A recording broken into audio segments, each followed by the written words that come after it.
ወረቀት ላይ ብቻ ሰፍረው ይቀሩ የነበሩ ከሀገር አልፈው አህጉሪቱን የሚሻገሩ የፈጠራ ሀሳቦች ተግባራቸው ሳይለካና ጥቅም ላይ ሳይውሉ ሀሳብ ብቻ ሆነው የቀሩ ፕሮጀክቶች ዛሬ ሁነኛ መፍትሄ ተበጅቶላቸዋል። ሀሳቡ በጥልቀት እንዲመረመር፣ ከእውነታው ጋር እንዲፈተሽ፣ በተግባር እንዲለካና ዘመኑን እንዲዋጅ የሚያደርግ ማዕከልም ተገንብቶላቸዋል። ይህ ኤአይ ዩኒፖድ የተባለ ስያሜ የተሰጠው ማዕከል ምክትል ጠቅላይ ሚኒስትር ተመስገን ጥሩነህ በተገኙበት በይፋ ስራ ጀምሯል።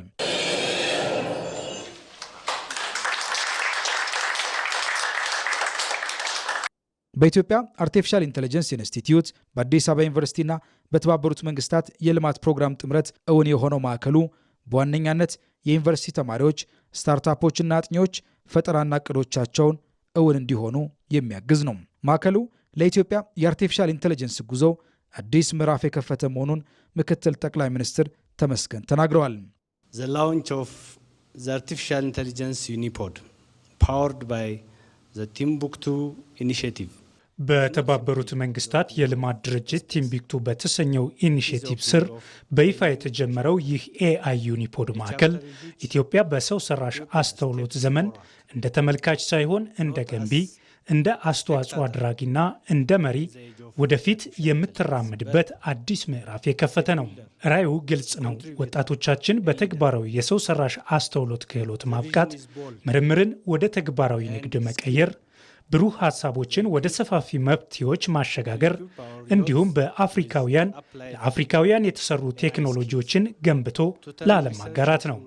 ይህ ብሔራዊ ክንውን ብቻ ሳይሆን አህጉራዊ የተልዕኮ መገለጫም ነው። Scalable solutions 3 ተቋማት ለአንድ ዓላማ በጋራ መቆማቸውን ያደነቁት ምክትል ጠቅላይ ሚኒስትሩ ይህም ከዘመኑ ጋር ለመወዳደር የሚያስችል አቅምን የሚፈጥር ከተሳታፊነት ወደ መሪነት የሚያሻግር መሆኑን ጠቁመዋል። In the 21st century, sovereignty በ21ኛው ክፍለ ዘመን ሉዓላዊነት ትርጉሙ የተቀየረ ነው። በድንበር ብቻ የሚወሰን አይደለም።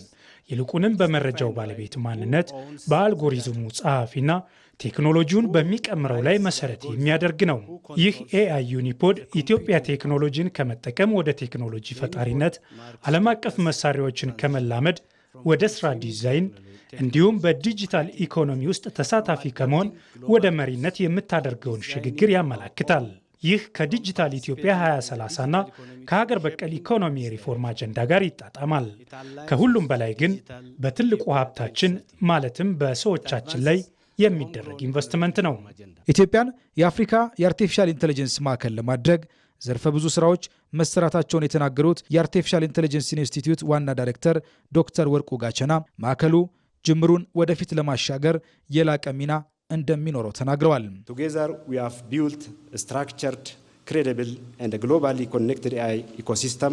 በጋራ በመሆን እዚህ ኢትዮጵያ ውስጥ መሰረት ያደረገ ነገር ግን መላ የአፍሪካ አህጉር የሚያዳርስ የተዋቀረ ታማኝና በዓለም አቀፍ ደረጃ የተገናኘ የአርቲፊሻል ኢንተለጀንስ ስነ ምህዳር ገንብተናል። ይህ ማዕከል አዲስ ሀሳብ ላላቸው ዩኒቨርሲቲ ተማሪዎች በፍጥነት ለማደግና በየዘርፋቸው ትልቅ ተጽዕኖ ለመፍጠር ዝግጁ ለሆኑ አዳዲስ የቴክኖሎጂ ፈጣሪዎች ወይም ስታርታፕስ ነው። የእውቀትን አድማስ ለሚያሰፉ ተመራማሪዎች፣ ለማህበረሰባችን ችግር መፍትሄ ለሚሆኑ የፈጠራ ስራዎች፣ ለጋራ ፈጠራ ዝግጁ ለሆኑ የኢንዱስትሪ አጋሮች የተከፈተ ነው። ይህንን ማዕከል የከፈትነው ትልቁ ሀብታችን የሆነውን የኢትዮጵያን ወጣት ከስራ ፈላጊነት ወደ ስራ ፈጣሪነት እንዲሁም ከቴክኖሎጂ ተጠቃሚነት ወደ ቴክኖሎጂ ፈጣሪነት ለመቀየር ነው።